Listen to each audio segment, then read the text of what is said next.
Oh, wow, that's new. Okay. It's, yeah, I turned on the recording, so we're going to start recording this meeting. Please keep yourself on mute. Put any questions into the chat function. I will make sure we hit everything at the end, or if most virtual wants to open it up to questions throughout the presentation. Of course, that's your own prerogative.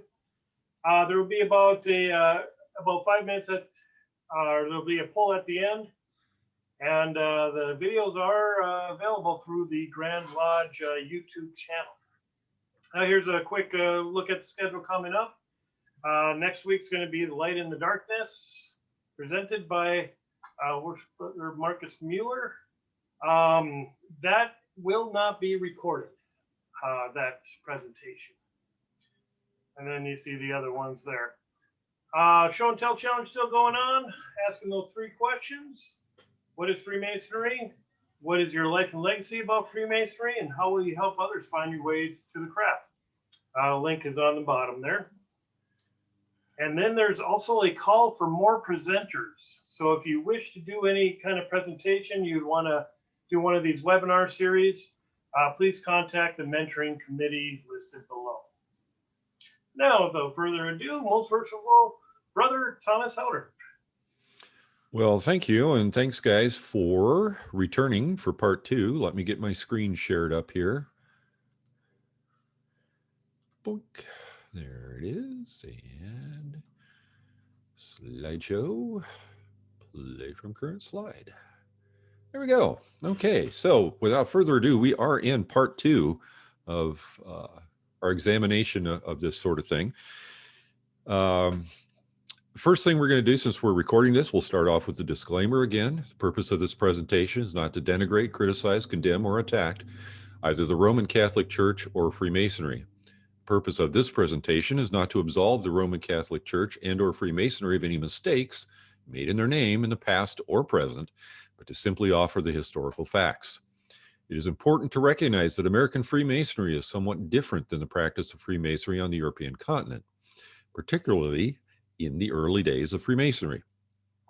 Each person who attends this presentation is fully free to accept or reject any of the information contained within and is encouraged to do their own research and come to their own conclusions. Okay, so that's where we're starting from. Remember, we're going to put our own personal thoughts and feelings or opinions aside. We're scientists. We're just examining something and we're going to take a look at what's involved in it. So, again, we started with these 5 questions about why is there a conflict in the first place, and does there even need to be a conflict? And I think as you see, as we went through part 1, obviously the first question starts to become more relevant in that if there's obviously some theological or dogmatic issues, the issue of tolerance of other religions, the issue of equality of man, and so on, are sticking points that were happening through the history of Freemasonry up to the 20th century. Certainly political power, wealth. We looked at how the Papal States were lost. Interesting fact, by the way, we were talking about the Inquisition last time, and in researching for a different presentation, the Pope Pius IX actually issued a bull in, I think, 1252, if I recall correctly, that legalized, so to speak, torture for the Inquisition. And that ran until 1816, when it was then pulled back and said, well, no, we're not going to do this anymore. However, torture by the Inquisition didn't actually stop in Italy until 1870, because that's when Napoleon came. And once Napoleon rolled in and did what he and his guys were doing, then they ended up stopping that. So interesting history, how things kind of hang on. Anyhow, so we can see where there's some of these issues that often come up. We looked at the final list of Freemasonry's errors. This was compiled from the various bulls and encyclicals that had in writings that had come before. Again, I didn't cover all of them. I covered the ones that are most important and common for people to read and be able to find as Masons. Hang on a minute, somebody's trying to get in. There we go. And so we see this list of things having to do, obviously, with, what is your religion? Of course, at some point you have to blame the Jews. Hang on, there we go. That we're puppet masters, we're corrupting people with education. We went through the Voltaire thing. Revolutions are still still an important thing because apparently we caused all of them, especially the French Revolution, and so on and so forth. So that just kind of reminds you of what the issues were if you take them piece by piece out of these various documents. Our belief in self-reason, equality, acceptance of religion, separation of church and state, and so on, and of course, the obligations and their penalties, has also always been a problem. That's those are kind of the root problems that we have. So what's happened in our lifetime? Assuming most of us here were born either in the 20th or 21st century, and if there is anyone that's here that's born in the 19th century, please raise your hand. I have questions about that century. What happened in our lifetime? Is this kind of stuff you think, well, that's great, that was history, but what really has happened in our lifetime?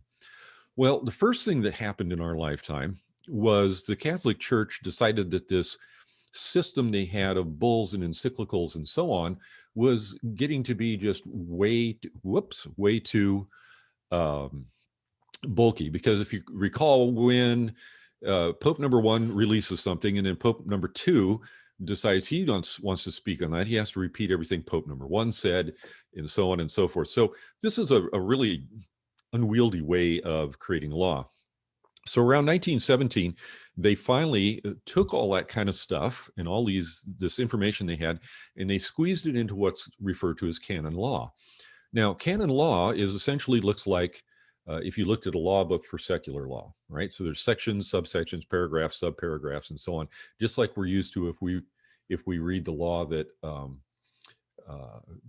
is. Whoops, I'm sorry. I'm trying to let people in, and it keeps doing that when I do that. That we have in the secular world. Now, interestingly enough, there are also what are called canon law lawyers, and these are lawyers, and they sometimes can be a lawyer in secular life as well, but they're literally lawyers that handle cases in canon law. This is available on the Vatican website. It goes on and on. I have not read the entire body of law. I've only read the parts that apply to us, but I find it to be quite fascinating. And again, the Vatican website is just a magnificent resource when you're doing research. I mean, these people are amazing. It's really a wonderful website. So what happened, how I want to talk to you about the 20th century is really neat. In 2009, Gate City Lodge number 2 in Atlanta invited a canon lawyer to come in and to have a calm, rational, and two-way conversation about canon law and Freemasonry.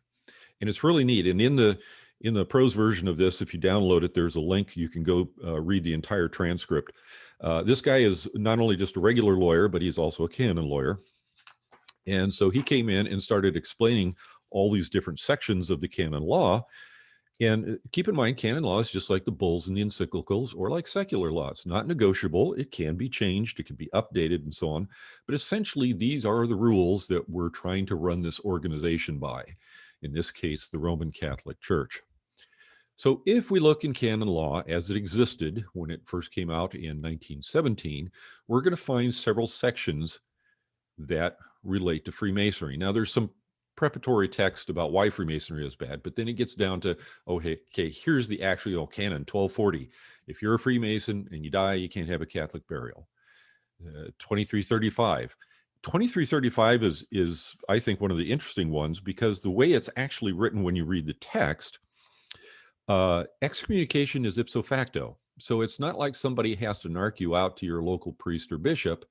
If you are doing this by definition, thus ipso facto, you are automatically excommunicated.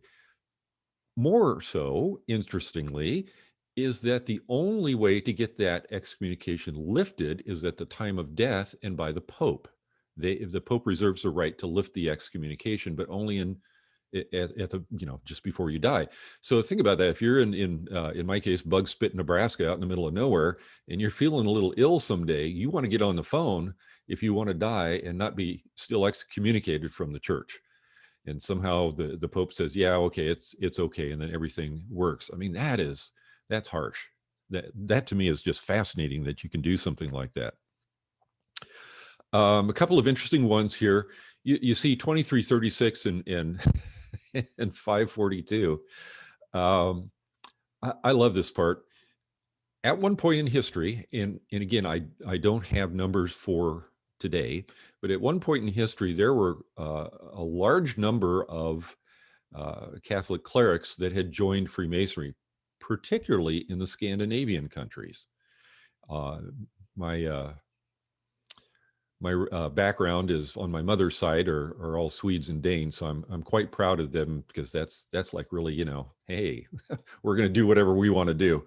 But so they had to actually have penalties about that. And then there were people that were trying to get in to be a novitiate that in fact were already Freemasons. They thought, gee, I might as well become a priest too. And it's like, no, no, you can't do that. So it was a bad enough problem. They had to create law for it. And I think that's really neat. So how did this stuff work? Well, there had to be two requirements that had to be met in order for these penalties to happen. So first, you have to actually be enrolled in the membership books of the organization. Now, how they figured that out, I don't know. But somehow they did, or thought they could. And this is the important one, the organization had to be wholly devoted to heretical or subversive ends. Note, wholly devoted to heretical or subversive ends. Now, we've talked about some of the things that happen. When you look at things, bad things that represent Freemasonry badly, I got to tell you, you dig deep enough, it's generally always French. The French have done some of the darndest things over the years that made us look really strange. So there may have been some wholly devoted to heretical or subversive end lodges in France and in Italy, and we know that historically, but this still doesn't address the difference between continental and American Freemasonry, where on our side of the pond anyhow, things have a tendency to be quite a bit different. So that's what triggered the penalties. So how did life go on? 1969, which I don't think is that long ago. But what happened was, over the years, this kind of stuff, it kept coming up and it kept coming up. And there was a lot of hope that at Vatican II in 63, that when they were liberalizing a lot of the things or rules about the Roman Catholic Church, that Freemasonry would get addressed as well. It was not. However, what the church did do is they opened up discussion with what they called antagonistic groups. So they were willing to talk to antagonistic groups, but they weren't really going to say much about it. By 1969, we have something called the Lichtenau Declaration. Now, Lichtenau is a small little town outside of Innsbruck. And what happened is we got a bunch of German priests and a bunch of German Masons together, and they met in Lichtenau, and they spent several weeks hammering out, is there anything to be had here? Now, interestingly enough, Lichtenau is actually in Austria, but then again, they're Germans, and they've always thought that Austria was part of their country, so why not? So it was the Germans that were doing it, but they were doing it in Austria. And they came up with this particular declaration, and they put it out there and published it to everybody. So this is one of the first really major things you see where somebody is in writing saying to headquarters, hey, we don't like your decision. We think it ought to be this way. And essentially what they said was, this doesn't make any sense. Historically, it's not relevant anymore. And how can you justify this if you're in a church that is allegedly following God's commandment in teaching fraternal love? And they got a point there. So what are we going to do about that? So they put this out. You have a lot of local dioceses at this point making their own decision. That was one of the other things that happened by the mid to late 60s, is people were making their own decisions. And again, particularly in the Scandinavian countries, they were pretty much going, oh, you wanted to join Lodge XYZ? Yeah, we know that lodge. It's okay. Go ahead. And they were passing decisions on this, which was a big naughty no-no. Now, that lasted for a few years, and then German Episcopal Conference got together, and they, between the years of 74 and 1980, and they said, no, we think it's different. And they spent obviously several years looking at this, and they came up with these 12 points that they said, this is why Freemasonry is not compatible with the Catholic Church. And I appreciate them being specific, because the weird exciting stuff. Oh, they're riding goats or they're worshiping the devil or whatever. That's just state what you really think the problem is. Well, they did, and they published this, and they're kind of complex, but I want to just touch on a couple of things for each one of them. We're going to skip number one, worldview thing. That's a long explanation. I don't want to bore you with it. The notion of truth. Apparently, Masons deny the possibility of an objective truth and place all truths in a relative context. That's kind of pushing it. The Masonic notion of religion. The Masonic teaching holds a relative notion of religions as all concurrently seeking the truth of the absolute. And that's kind of a definition of being tolerant of other people's beliefs. And this is wrong in the eyes of the church. I like number 4 because their excuse here was that Masons hold a deistic notion of God. And again, Brother Terry covered that several weeks ago. We couldn't possibly be deistic because we pray all the time, and those two things don't happen together. So again, specious argument. Masonic toleration. This one they wrote quite a bit about. The Masons promote a principle of toleration regarding ideas. Yeah, how is that wrong? How is that bad? And again, as a part of this that makes this upsetting, I guess, is that we live in America and our country was based on these ideas. We baked it into our basic documents that founded the nation. And so it's weird when you read stuff where people say, well, no, you shouldn't be tolerant of other people's ideas. You just have this automatic, repulsion from it. But you have to kind of think, oh, okay, now let's look at it from their standpoint and see what they're really saying about this. So what they're saying is relativism teaches them to be tolerant of ideas divergent or contrary to their own. Such a principle not only threatens the Catholic position of objective truth, but it also threatens the respect due the Church's teaching office. So that's a big sticking point. We're not going to talk them out of that. They don't like the ritual, of course. They don't like what our idea of spirituality is, at least in their eyes. And what they said about that, the spirituality of Masons, was the Masonic order makes a total claim on the life of the member. True adherence to the Christian faith is thereby jeopardized by the primary loyalty due to the Masonic order. Now, again, I don't know what everybody's ritual looks like in the world. I do know what a lot of the ritual looks like in the United States. And I've read a lot about other people's ritual and a ton of research. And I think many of you have too, or you wouldn't be here tonight. I have never managed to figure out why they would think that the Masonry makes a total claim on the life of the member. I don't know what your ritual says. In ours, you're constantly reminded that nothing that we're going to ask you to do will, hang on, got to let him in. Nothing that we're asking you to do should interfere with any of those duties you owe to God, your family, God, your neighbor, your family, or yourself. In our jurisdiction, there's another one in there, but it's irrelevant. So to me, it's always, we want you to do these things, but you have a choice. Even in the obligation, that here's the things you should and shouldn't do. Most of them have a clause at the end that essentially says, if you think that's the right thing to do, right? So I'm supposed to help a brother Mason if I find him worthy. That means I have to make a decision.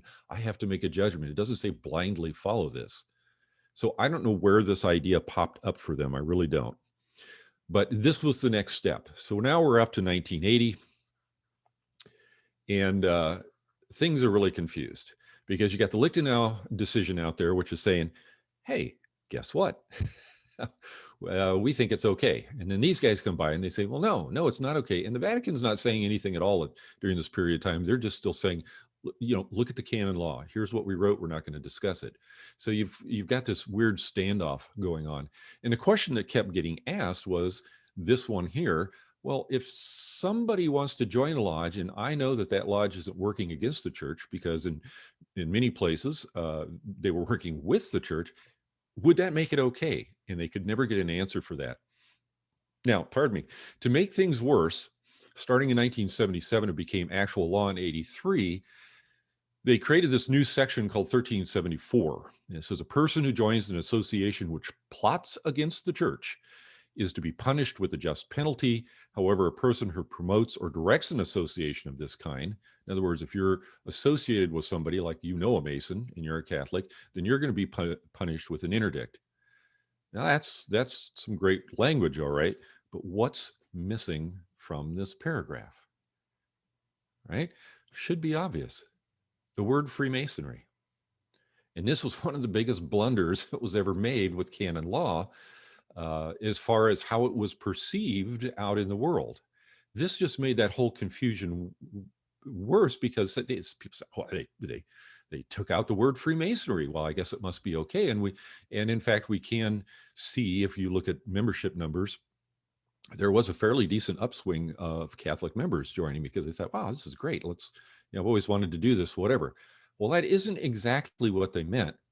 At the same time, they took out the specific section about excommunication and penalties against clerics, which reinforced people's idea that, in fact, it was going to be okay to become a Mason at this time. So this has really messed things up. So now we're in the middle 80s and things are really messed up, and they're still ignoring the divide between the US and the rest of the world as far as how Masonry is perceived and practiced and so on. Although interestingly enough, even though we all do it somewhat differently, we all get to the same place, or at least that's been my experience so far. So what do? Well, you got to get this clarified. So they go to the office called the Sacred Congregation for the Doctrine of the Faith. And this is a really long title for the office of the Inquisition. Keep in mind, the Inquisition never stopped. That's a permanent officer, part of the hierarchy of the church. And their job is to root out and to seek out and then root out and destroy heresy. Right? These are the same guys that used to keep a list of books that you couldn't read.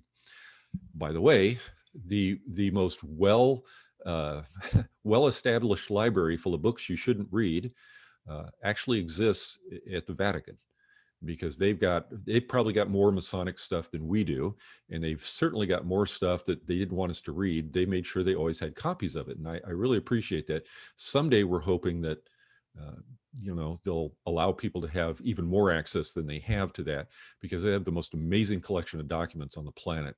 It's really quite amazing. Okay, so anyhow, the Sacred Congregation for the Doctrine of the Faith at the time was being run by Joseph Ratzinger, who of course becomes Benedict XVI.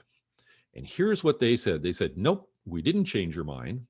It's still prohibited because we have some principles that are contrary, and I think we can understand that. We just talked about that. And if you do, you're still committing your grave sin, and essentially you're excommunicated. Even though we took the excommunication part out, we're saying, as the office is supposed to look after this stuff, then in fact you are excommunicated. And the reason why we didn't use the word Masons in there was just because of the linguistic style that we used to rewrite this, which means a spin doctor got involved because they probably forgot the word or something, and they didn't want to say, we screwed up and let's go back and do it again. Or it could be that they were trying to cover even more organizations as opposed to just focusing on Freemasonry. There is a chance, since they earlier had referred to antagonistic organizations, maybe they were trying to make it more general and cover more people. We don't really know, because all we get is this explanation about, oh, it's just due to linguistic style that we happen to leave that particular word out. The big one, of course, was this thing about local ordinaries can't determine on their own whether or not a lodge is being operated against the interests of the church or in the interests of the church. It doesn't make any difference. You don't have the ability to do that. Now, again, going back to my friends, my former families, I guess, the Scandinavians, they pretty much ignored this part, and it became so popular that that concept of we'll make our own decisions locally, right? Because I'm here, this is my marketplace, I know what I'm doing. That started to spread into England and Wales. And so things were really getting out of hand. Now, in the United States, what happened was hang on, I got to get the right name for it. The United States Conference of Bishops got together and they said, we really don't like this decision either, because again, American Freemasonry, what they were experiencing didn't have anything to do with any of these conspiracy theories that we've studied that happened in the last few centuries. So they went to a different place in the Vatican in '85, and they said, they went to the Pastoral Research and Practices Committee, who apparently didn't want to step on the toes of the Office of the Inquisition, because they said, well, yeah, okay, you got a point. Maybe they aren't plotting against us, but it'd still be wrong to join them because their basic principles are irreconcilable with those of the Catholic faith, which in some cases they are, I think, as we've seen. So that is where we're at in the 20th century. That's where we're left. Is 1985 is the last time there was any real work done on this, and essentially it just um, further enforced that it's wrong, right? So the current pope actually was asked once about this in passing, more or less, in a news conference, and he made a really, what do I want to say, a really non-committal answer. I mean, you really couldn't say that he was for or against it. It kind of depended on what side of the, we'd like to, when you look at it, you would think, well, as a Freemason, oh, well, he's starting to soften towards us. If you looked at it and you were somebody that was anti-Masonic, you think, he's holding the line. I mean, it was that confusing what he said. Now, to me, that signals that maybe there's some thought going on, and maybe it's not as big a deal as they used to think it was. I think I said last week, I shared with you that locally here in my town, we have a lot of problems with this. It's enforced very strongly. Up in Omaha, which is, of course, our next biggest city, there have been, I have a brother there. It's interesting. His wife's Catholic, and she just loves the Masonic fraternity. She shows up at everything. And she's a member of the Eastern Star, too.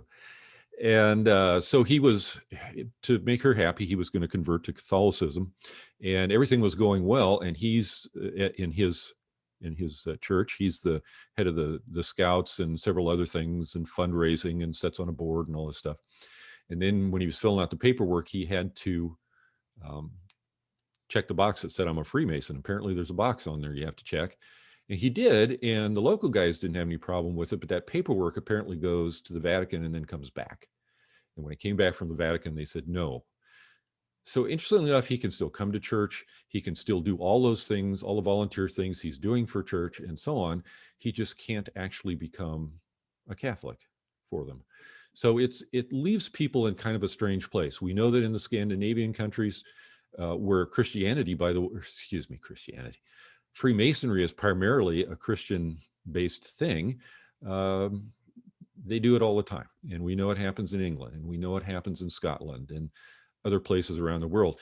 The Philippines, for example, is an extremely strong stronghold of Freemasonry, but is also one of the most Catholic countries on the earth. And it's interesting, we have some Filipino brothers that live here in Nebraska now. It's interesting to talk to them about it, because they have a completely different outlook on how their faith and Freemasonry actually blends together and supports each other. So it's like a 180-degree concept from what we've been talking about. So it isn't anything that's under complete control. So this brings us back down to our question. So what's going on with this? Theology, dogma, faith, belief. Yeah. If you believe that canon law is something that controls your actions or guides your actions as a Catholic, then yes, if you're a Freemason, you're violating that law. And that's a personal choice. In my opinion, that's up to you. That doesn't affect me. That's up to you. But just from a standpoint of let's examine the facts, they got a point. Their law says no, and some people still are.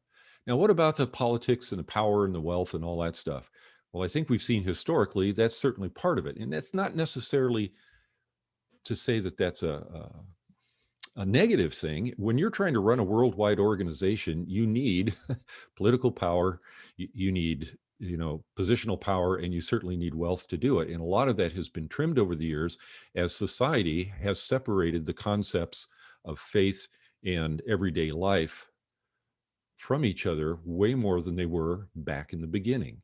One of the things that you find when you look at European history or look at Western history in a broader sense is how interrelated and how important the concepts of faith and how you practice that faith were for hundreds of years.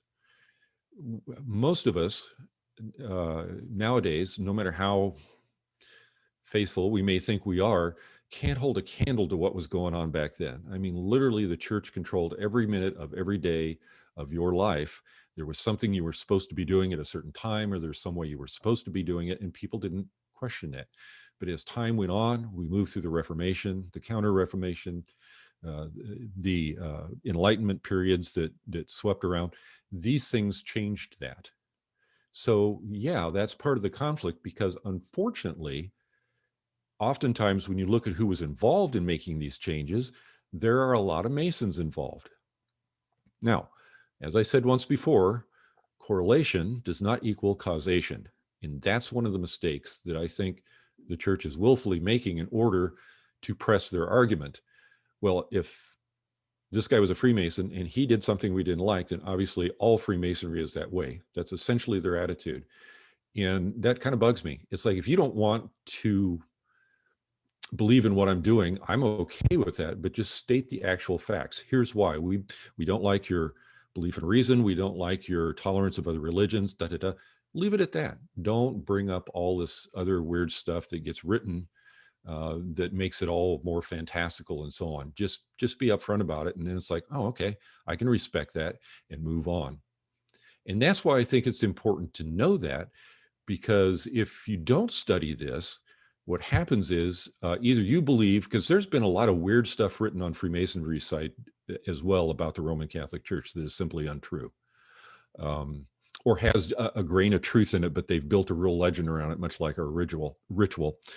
So I think it's important to know this, because, you know, for your own education, but also when this comes up with a non-Mason or an anti-Mason, you need to argue from historical fact and argue from canon law fact and so on, and skip all this stuff, because if they're reading a lot of this material is published, much like the one I gave you the little clip of in the chat box there, there's some real fantastical stuff associated with this. There's still people that think the Leo Taxiel hoax is real. We've seen the Alta Vendita. People think that's still real. There's a whole group out there working there, and that Freemasons are somehow trying to infiltrate the church in order to destroy it. So argue from a standpoint of fact and history and things that you can look up and prove and say, look, see this? This is what that bull actually said, or this is whatever. And that, to me, is being a Freemason, because it allows you to be more tolerant, or teaches you, I hope, to be more tolerant of somebody else's beliefs. So I'm going to leave it at that and open it up to discussion, because I'm guessing I can't see the chat room, but there's a little 2 on it, so must be a couple of questions anyhow. I'm going to stop sharing my screen, and I'm open for questions, discussions, whatever you got. And again, thank you for going through this. I just compressed about 8 hours worth of stuff into 2 sessions. Read the long version. It's got some even more exciting stuff in it. I find the history of Italy to be just incredibly fascinating. Thank you. If anyone has any questions, just go ahead and unmute and ask away. Oh my, we have someone from Bulgaria. Worship Hauder, outstanding presentation again. Like the first part, I truly enjoyed it. There's just kind of the compilation of very complex material that is very diverse, and kind of a streamlining in a way you did is outstanding. Congratulations.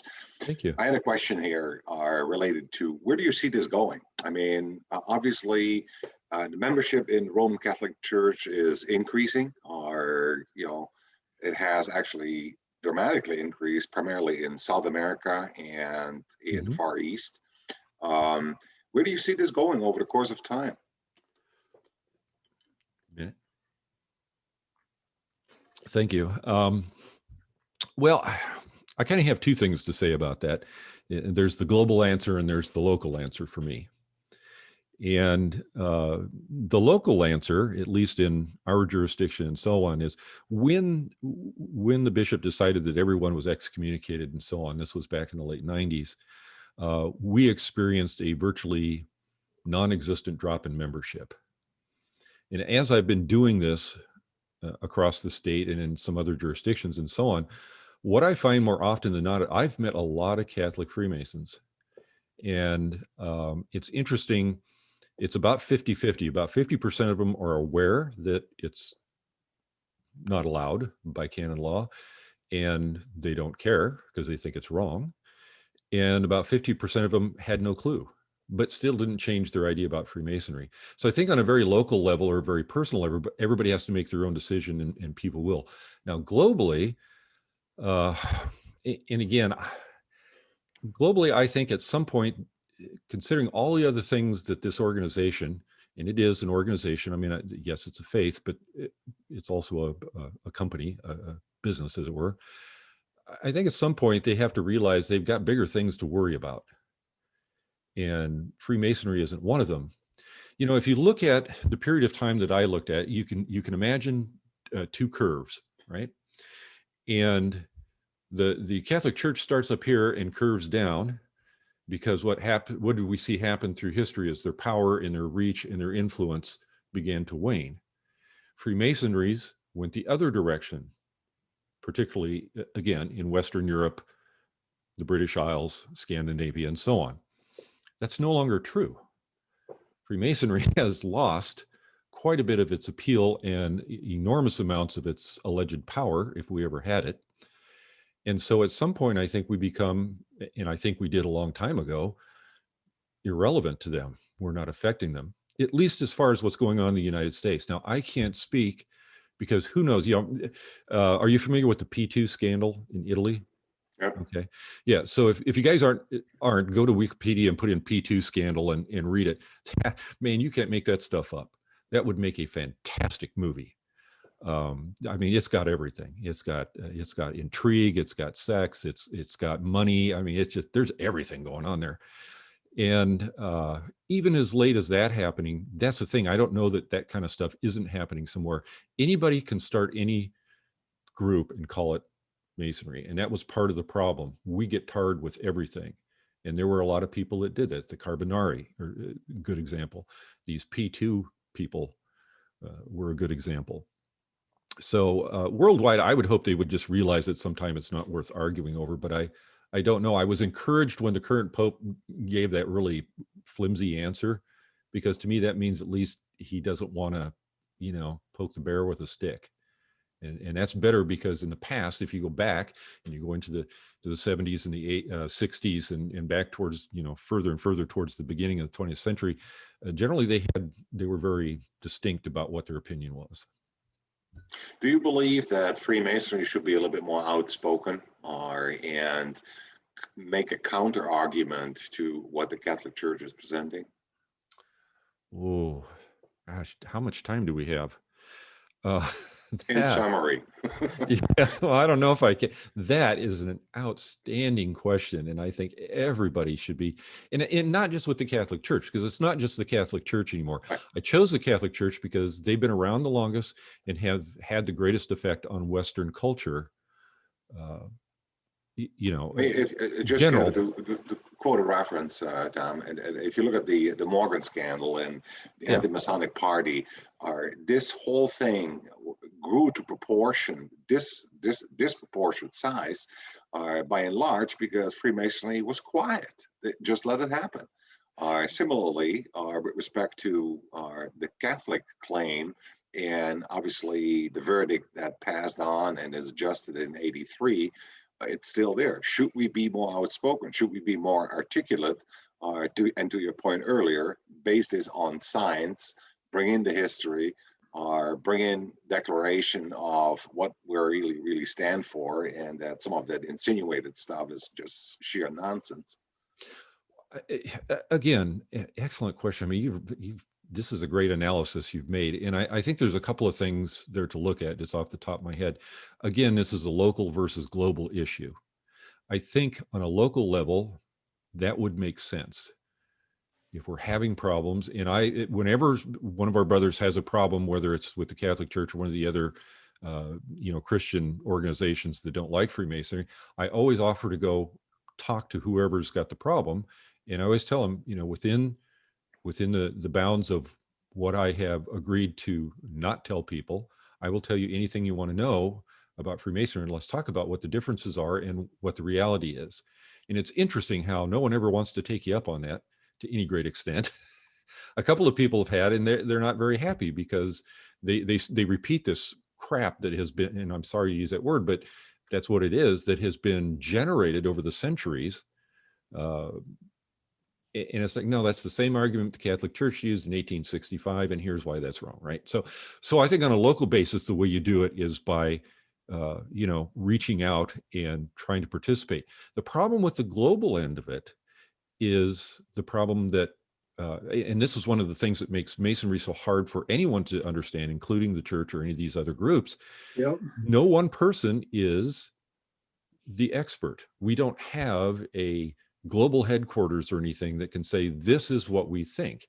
One of the things we pride ourselves on is everybody gets to have their own opinion about what Masonry is and what it should be and how to practice it up to a point. I mean, obviously we have some Masonic law, but you know what I mean? We're not centralized. The only centralized things we have are like the Scottish Rite. And unfortunately, Albert Pike blew that for us years ago. I don't know that we can ever recover from that without trying to track down every copy of Morals and Dogma and everything else he ever wrote, because he stomped all over the church and the papacy. And literally, as you recall, in the 30th degree, at least the old 30th degree in the Southern jurisdiction, you literally stomped on the Pope's tiara. So I don't know that we can recover that one. And trying to explain to non-Masons these subtleties between Scottish Rite versus York Rite versus regular craft Masonry is difficult, again, on a global basis, because we don't have that. I think that the answer is more in making sure internally we understand what the issue is and that we conduct ourselves accordingly. And again, just my opinion, you asked, so just my opinion, I don't think we should go looking for the fight, but if somebody wants it, we finish it with facts.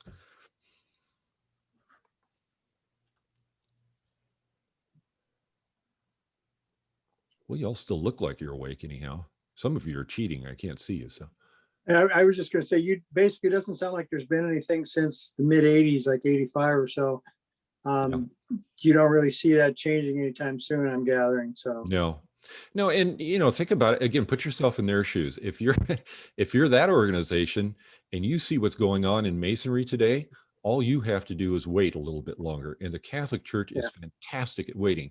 Keep in mind, they didn't admit they were wrong in dragging Galileo through the Inquisition and putting him under house arrest until his death, until the 1990s, not the 1890s, the 1990s. It took them that long to admit that, yeah, Galileo was right. The world is round and it goes around the sun, not the other way around.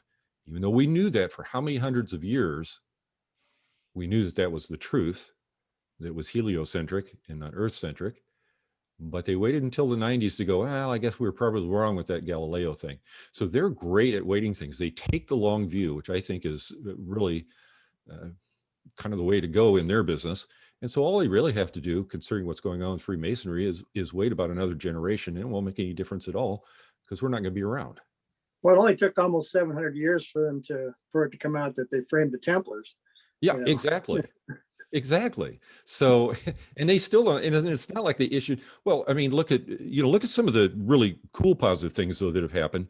For example, in our lifetime with this particular Pope, he finally, more or less, not completely, but it's one heck of a big step, finally more or less kind of sort of apologized to the Jewish people for all the anti-Semitism that went on for centuries and centuries. Whoops, that may have not been a good idea. Mm-hmm. And he, like I say, it wasn't a full mea culpa, but it was really close, and it's way more than it's ever been allowed from the church. So things do change, and it takes a long time. So they can either just wait us out, or maybe we get lucky and we get a Pope that just really doesn't care anymore and goes, yeah, no, whatever. Keep in mind, if you look at the P2 scandal, there was quite a large collection of Masons that were actually working in the Vatican. So it's not like we're unfamiliar to them, on a very personal basis. And I always found that kind of interesting, that essentially Masons were taking care of their money. And that was in our lifetime, in the 20th century. So, and yet they're still crabbing about us otherwise. So I just think long-term, they just wait us out. Yeah, and where the membership numbers are going, you might be right? Or if the threat becomes smaller and smaller, or you become more a nuisance than a real problem, and the thing dissipates itself. Right, because as I said, they have bigger problems Right. on their hands. One is they're declining for the, overall declining membership. So you got to build that back up again. People are not willing to go back to some of the more stricter things, at least not in the United States. Now in South America is somewhat different because they have different relationships between men and women there. But, in our country, women aren't going to take a back seat anymore. In my diocese, one of the things that ticked everybody off about this bishop that decided to excommunicate us was he wouldn't allow women to participate in any way, shape, or form in the service because that was just wrong. They're women. Oh. And it's like, wow, okay, if this was the 17th century, but it's not. Now the current bishop has relaxed that a little bit, but you still don't see any women priests, do you? Right. So they've got fundamental things that they need to protect or rebuild of their own. And I agree with you, Hans. I think that at some point, or we just diminish down to nothing as far as a threat. One of the interesting things I find is, and you sort of reinforced it with going through the history of all their objections to Freemasonry. But if you take a lot of those individual items and extrapolate them, you could say, well, then why does the Catholic Church say just the mere fact that you're an American makes you someone that's not acceptable? Because a lot of those are just fundamental American principles that we all, as a country. So, I mean, Absolutely. America should, the mere fact that you're American should make you excommunicated from the church. Right. And that's what I would. How do you reconcile being an American and being a Catholic? Yeah, I wish I had access to one of these canon lawyers, or maybe someday if I get to travel to Italy, I'll take the ring off so I can get an audience with the Pope and ask him. But that is one of the fundamental questions I can't answer for myself either, because by definition of this canon law and the way it has transpired since they wrote the first bull to canon law today, everybody in the United States, well, how do I put this? Everybody living in this country under this Constitution and these laws is technically in violation of a great portion of these fundamental principles from the Roman Catholic Church. So how is it they don't just excommunicate, like you say, the entire country and go, you people shouldn't be living there? But that isn't the case. Membership. Money. Too much money comes from the U.S. Yeah. I think, to me, it's just like the thing back in the day with Nixon and the boys, follow the money, and sometimes. Well, I haven't studied this like you have, but I've had a Catholic priest tell me that, in his opinion, the reason the priests aren't allowed to marry is they're concerned about them getting divorced and taking assets from the church. It was more about that, in his opinion, it was more about protecting the assets of the church than it was about anything theological. It was more about just protecting their assets. Interesting. I never really thought of that angle, but yeah, that would happen, wouldn't it? In divorce, then yeah, you have. And that to was a split up. Catholic priest told me that. So Yeah. Well, I had a Catholic priest tell me that the reason why they had to have orphanages was because there was too much fraternization between the nuns and the priests. But he was a pretty liberal guy, so I don't know if we want to listen. I was surprised he still had. Still had a congregation, because this guy was really liberal. And it's like, really? Are you kidding? No, I'm pretty sure that's how it got started. It's like, oh, even I don't want to go there. And I love his, but you have a good point. I mean, this was one of the things with Luther, right? Because prior to Luther's time, the 1500s, priests did get married, and the whole celibacy thing didn't come about until essentially his time. And that was one of the things that he was crabbing about. So he moved his wife into a house down the street. I've been there, by the way. If you go to Wittenberg, Germany, his house is still there. And so is, and I can't remember her name, what they called her. She was a former nun. I can't think of her name. It's hell getting old. Anyhow, but both of those houses are still preserved exactly as they were back then. You can literally go into Luther's house and stand in his living room with his furniture and stuff, and look around and go, oh my God, this is where it all took place, and of course the church is still there. The doors are not original that he nailed his stuff to. Those were destroyed a long time ago. But, that was one of the things. It's like, well, no, we're not going to all get divorced. We think we should be able to marry. And then you start having this. Detected at the front door. Ooh, somebody's at the front door. Oh, sorry. Is that your alarm system? That's my, yeah, Alexa was telling me, sorry, I should have had it on mute. Oh, okay. So, yeah, but I never thought about that thing about losing assets. Because if you look at a lot of stuff that happened, a lot of it had to do with losing assets, and that had to hurt. You can't give up that much of a peninsula, and that's some of the best parts of Italy, by the way. Certainly, some of the most beautiful parts of Italy are right there in the middle. And then Say- suddenly, so they take it away from you. I mean, phew. Tom, in your research, I mean, all of us are, as we have kind of whittled our way through Freemasonry and have encountered the Catholic Church argument, and certainly with newer candidates as well as people outside that potentially consider joining. Are you aware of any kind of a guiding principle or guiding document write-up, or where somebody has really reflected on this and says, how do you entertain that dialogue with somebody that is really considering membership, is a Catholic, but is battling this? I don't have a lot of information on that. I know that based on references in some of the other anti-Masonic stuff that the Catholic Church has either written and released itself or approved of, it seems to indicate that there may be some, what do I want to say, internal communications for their people. You know, if you have a parishioner that's thinking about joining a lodge, here's how you want to do this. And it seems to promote mostly as, here, give him this pamphlet about why Masonry is evil. Now, when you look at, you know, non-Catholic Christian organizations that are very anti-Masonic, the ones that I've had contact with personally in this issue, they have a strategy, and they have a script, and they have something they're going to hand you to read, and it involves Leotaxiel and devils and goats and all kinds of fantastical stuff that was drug out of the 18th and 19th century. And they, at least the three that I've been involved in, and there were three different kinds of evangelical Christianity, they have a very distinct program to make sure it doesn't happen. I don't know for the Catholic Church how organized that is. I haven't been able to find that information yet. So unfortunately, I don't know my liberal priest friend anymore, so I can't ask. And when I knew him, I wasn't a Mason, so I didn't ask these questions. So. Can we define principal differences between P2 Liturgelis case and Morgan affair? Ooh, absolutely. That's a great question. Yeah, that's actually, oh man, that'd make a great presentation, wouldn't it? Morgan affair versus P2, what happened?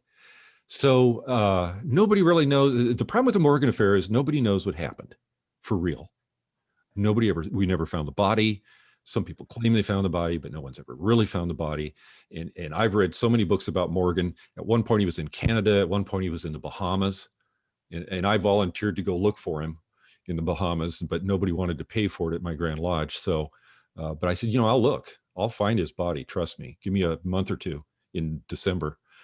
But seriously, the thing there is he wrote an expose, right? And that was supposedly what got him in trouble with the local Masons and got him killed, was exposing the secrets of Masonry. The silly thing about that, for them to react that way, of course, was that the very first expose, Masonry Dissected, was released in 1730.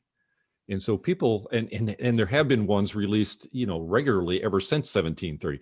So the fact that this knucklehead in upstate New York decided to give away the secrets of New York Freemasonry is so irrelevant. I can't imagine that's really what the problem was.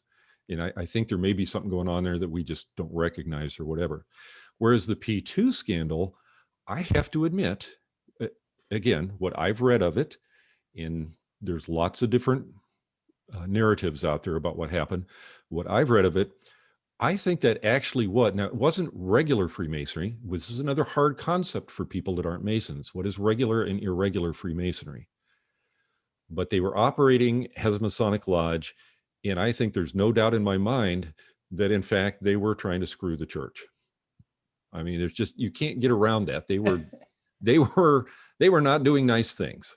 And they were trying to use Freemasonry not for the purposes of improving themselves and mankind and their community and so on, but to make themselves richer and to gain power and essentially to mess with the Roman Church. I mean, that's what I. Would you say it was more? It was a criminal enterprise operating under the guise of a Masonic lodge. That's a very good That's way kind of the way I see it. That's an excellent way to put it. That's exactly how I see it. And the list of characters that were involved with that was just amazing.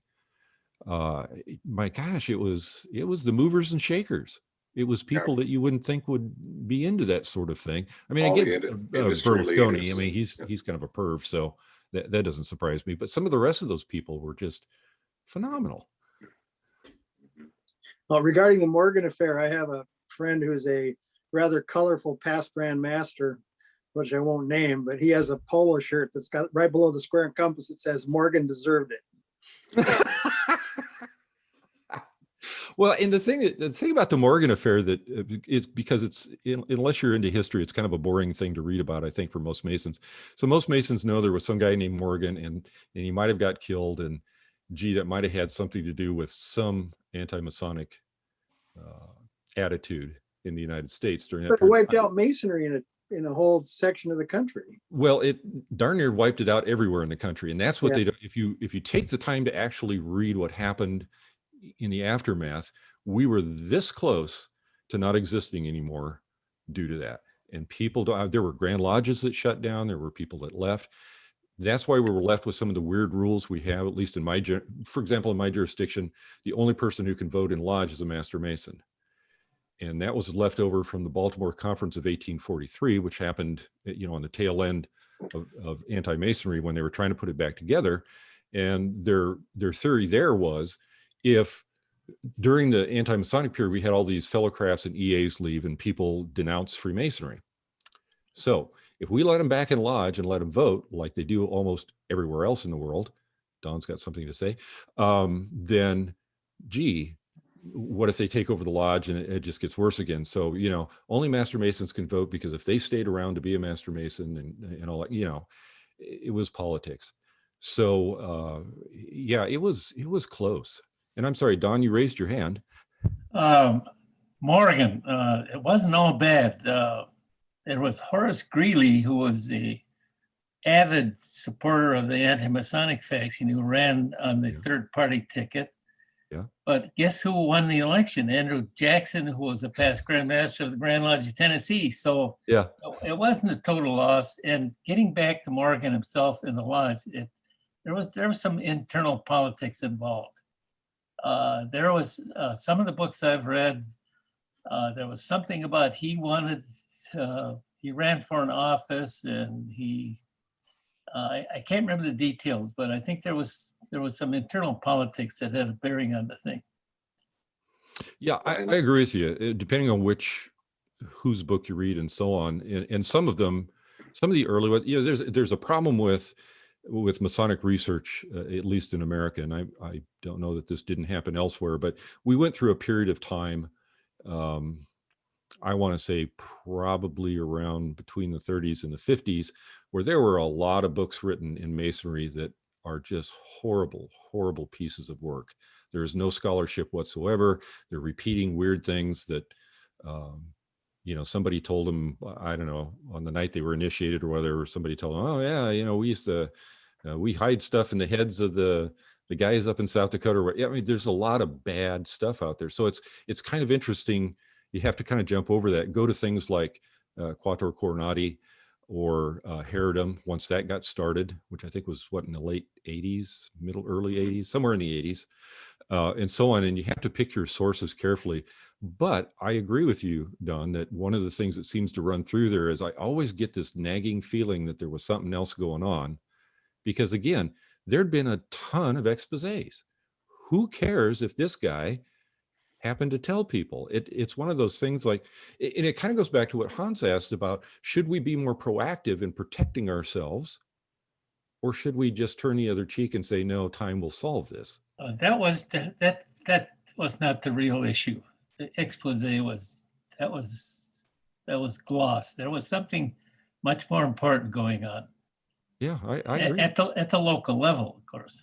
Yeah. Yeah. No, Well, I it was- agree. I think that was part. And I've seen some theories he was fooling around with somebody's wife and this and that and the other thing. It's like, nah, I don't think so. There was something. Well, There he was was something else. a colorful character, right? And lied about his pre-Masonic kind of connections and the like. But I agree with you guys. The character and expose itself was meaningless. What really blew this out of proportion is politically, it got picked up, Yeah. and somebody recognized this. Wait a minute! If I spin this the right way, I can leverage this in my particular in my political orientation and gain traction. And if you look at the characters, the communication managers that were involved in that, these were all very skilled people that knew how to tell a story. Well, certainly Yeah. Horace Greeley was, yes. I Yes. mean, think about the power he wielded at that point in time, and he decides to put his pin on us. Yeah, we're going to lose that battle. Communications was different. How people got their news was different than now. I'm not saying it was better or worse, just different, because we've always had the issue of, but one of the things that happens in a free society is the freedom of speech. And especially with the internet now, anybody can publish anything they want, right? And what are you going to do? Well, sometimes you can actually take them to court, but for the most part, that doesn't work because it's too expensive, it's too long, and so on and so forth. And that was happening back in the day as well. When we just had newspapers and you only got one a month or whatever, and the Telegraph told you what was new. Just like today, people said stupid things, but if it caught on, we love a good conspiracy. We Right. love a good conspiracy. That seems to be built into humans. Yeah, to play into Do you this, think- to play into this. Sorry, Don. Just let me make this one comment here. Tom, the Office of Inquisition is tracking your kind of presentations, and I just want to make everybody aware that they're kind of tapping into this Zoom call too. So all of your names are now on the roll of the Office of Inquisition. Oh, I'm pretty sure that was true long before I started this. So I'm sure I'm sure they didn't like me for a lot of reasons, and that's okay. It wouldn't surprise me, to tell you the truth, it wouldn't surprise me to show up or on somebody's list somewhere, because I've been doing this now, talking about this now for 2-3 years. And, you think, well, it's just amongst us guys, but you don't know. So, if you watch the news, if there's a news thing and some guy just suddenly burst into flames in his yard, in Nebraska, that might be me, and I may have had help. So, Don't make plans to visit the Vatican pretty soon here. Oh, I can't wait to go. I'll be wearing my Masonic hat and shirt and ring and everything, and just walk right in and go, "Hey, how you doing?" We can get you a shirt too. Oh, I'll bet. Pope whatever was wrong, Oh, by the way, if you guys like Kindle books, so I subscribe to a service called BookBub, and they get you electronic books like super cheap. So anywhere from like 99 cents to $2.99. And these are like good books, but they're not super new kind of thing, so they're trying to clean them out, but they're Kindle books. And one of my favorite ones, the Absolute Monarchs, the History of the Papacy, popped up on the site today for 99 cents. 99 cents or $1.99, one of the two. So if you go to Amazon and search the Absolute Monarchs, you should be able to pick up a copy of that book really cheap, and it is amazing. I always thought, being a non-Catholic, I always thought that Pope was chosen because he was the one that had the most understanding of the faith and was following it the best, and that sort of thing. And because I didn't have a very good education, let's face it. I was an engineer. I didn't have a liberal education. But as it turns out, the job of being Pope had to do with how much money you had and how powerful your family was. Yeah, ask During a great Rodrigo. period of history. So they were essentially swapping this job around, and these guys were killing each other. They were capturing each other, and then so you capture the guy that you don't like, and you throw him into jail, and then you have a Moor, M-O-O-R, because you don't want to use a Christian, go in there and poke his eyes out and then strangle him. I mean, good Lord, it's a fascinating story to read. It would make a great movie because at one point these two guys were fighting over who got to be the Pope. As the one guy is being installed, The other guy comes in with his band of hooligans, and they have a knockdown, drag out fight. And they tear the, what do you call the special robe thing? There's a name for it. Anyhow, the robe that you get when you're pro. Anyhow, they tear it off the one guy's body, and he gets all torn up in the fight. But the guy that came in with his hooligans, he was prepared. He had made his own. And so he whipped it on and then jumped in the chair and said, "I'm Pope." And then the other guys had to run, and they had to hide in some part of the Vatican that I'm not, some like Castle Tower part of the Vatican or something over there. And they had to hide there for like days while the bad guys were trying. And it's like, good Lord, what does this have to do with your faith? So Well, how about the Pope? it was a hell of a job. How about the Pope that held such a grudge that he dug up a dead Pope and put his corpse on trial? Oh yeah, well that was quite common actually during the Inquisition. So you had essentially 3 Inquisitions, right? The Italian, the general European one, and the Spanish one. But that was quite common. They would dig people up all the time. But you're absolutely right. He dug him up, dressed him up in the right stuff, right? Set him there. They also, as long as we're talking about the Inquisition, they have also had trials where they couldn't get the author of the book that they didn't like. So they literally put the book on trial and convicted the book and then burned the book. I don't understand that. I just don't. The low point was of the corruption and the vice of the papacy was Rodrigo Borgia. Yes. And that was the bottom of the pit. Whew. That was an interesting family. Well, there were several, the Borgias and the Colonnas and the Della something. There's 4 or 5 families that were constantly fighting for control. Yeah. Well, and there was, and again, I can never remember the names because they all essentially have the same name. You have to remember their number, and that seems to be beyond me. But, you know, at one point in time, one of the families got a hold of the papacy, and they made this person in their family the Pope.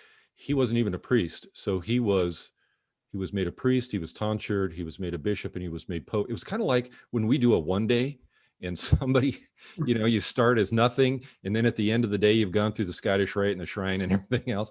Same sort of thing. One day he was just a guy on the street whose family had a lot of money, and the next day he was Pope. He didn't survive very long. Some of these guys never got to be Pope for more than a week or 2 at a time before somebody else, a rival, would pick them off. And some of them were really cool guys that did really neat things, but for the most part, it was a very corrupt organization and a very corrupt way to get power, as it were. On the local level, I'm sure it was just fine, but direct line from St. Peter. Yeah, sure it is. Yeah, it was not just what guys. They say. You know, at one point, there were 3 popes. Yes, there was, and they had a meeting to see who was really going to be Pope, and that's covered in that book too. And I got to that part. I mean, I couldn't put this book down. It was just like, man, this explains so much about, you know, because again, it's the oldest organization we have that has affected Western culture this much from a standpoint of a religious organization for us. Because again, Western culture, not culture overall, because the Asians had their own thing going and the Indians and all that stuff. But yeah, you can't put it down once you get started. The stories are just phenomenal. And what was the name again? The name of that book again? Absolute Monarchs. It's $1.99. I just looked on the Amazon. It's $1.99. Oh, that is the best $1.99 you'll ever spend. Reading it on your tablet or your PC or whatever is free because the Kindle software is free, and you can highlight and mark it up and do all kinds of, you know, do searches and stuff. It's a wonderful way to get a document, but it's not an easy read. It'll take you a while. It's not a small book, and he doesn't cover every last pope, but the ones that were most important. In the back, there is a list of all the popes. And Don, as you pointed out, sometimes there's 2 or 3 names there because having multiple popes at a given year wasn't all that unusual, because sometimes they either both existed or that one only existed for a short period of time, and then for whatever reason the other guy got the job, and so they're both listed as, you know, 1712 or whatever. So it's interesting to look into. But once you do that, and then there was the subject we just had, if you take a look at the bulls that we were talking about, Gainus and all these things, and then go look that particular Pope up and read about his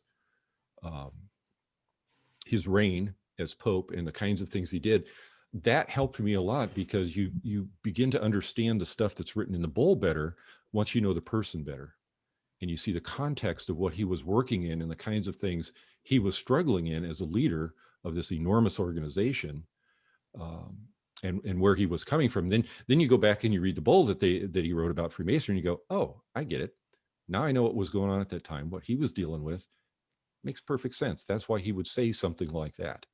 So it's a good reference to have as you're looking at this sort of stuff, or if you're reading through my presentation. I had one other question regarding, go back to the Morgan thing, is I've kind of formed the opinion over the years that had an impact on Lincoln and his deciding to defer his petition to join the lodge in Illinois. You know, because he decided he had petitioned the lodge, but he decided to wait until after he was done being president, because they didn't think it was political. At least that's my understanding of the history there. Yeah, that's what I he did too. And Yeah. I got to believe because the Morgan affair wasn't that many years prior to that. I got to believe that had an impact on that decision, I would think. Oh, it very well could have. And I mean, that's one of those things that, I mean, think about it. We still talk about Watergate. We still talk about, things that happened long time ago that still affect how we view things in our politics. And tonight, what we've been doing for the last few nights, we're looking at stuff that happened centuries ago within the Roman Church that still affect us, even though they're not exactly the same as they were when they started.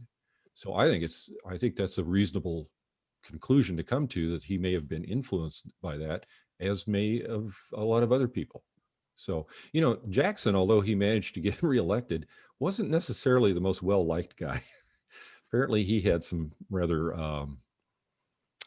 hard to deal with characteristics. I'm looking for a nice word to say it. But again, causation and correlation. He was a Mason, but did that really inform how he did his job? Which came first? Which was more important? Which was just something you do and, Yeah. Past Grandmasters have various personalities, and at the time that he was elected president, he was several years out of office. I think it was Tennessee, Grandmaster Tennessee. Yeah, of course, we all know that Tennessee's work is not correct, because it's not the work we do in our jurisdiction. And so is yours in Minnesota, by the way. So Nebraska was chartered from Illinois, Iowa, and Missouri.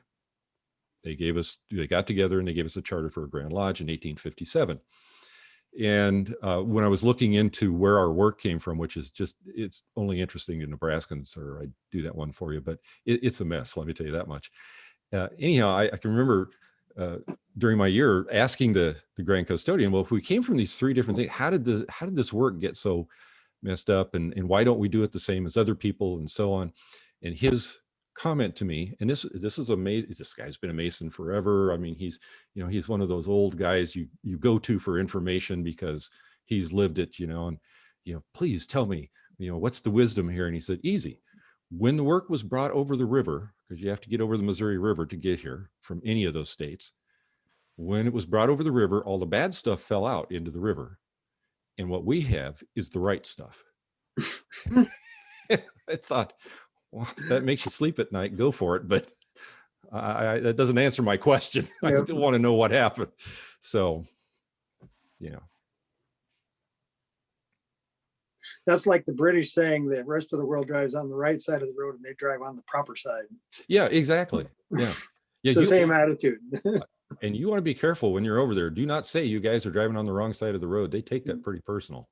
Yep. Like, no, and the wheels on the wrong side of the car too. And if, I didn't grow up driving a shift car, and I did learn, but then the first time I had to drive in the UK, not only is the wheel on the right side, but guess where the gear shift lever's at? So you got to reach out and shift with your left hand. And that's not natural. That you're not used to. You want to reach out with your right hand, looking for the gear shift lever. And it's like, no, it's over here. And I think I missed, let's just say that when I brought the rent-a-car back, they probably needed to replace the transmission. Yeah. Because I I chipped it up, I'm sure. Was the clutch still on the left side?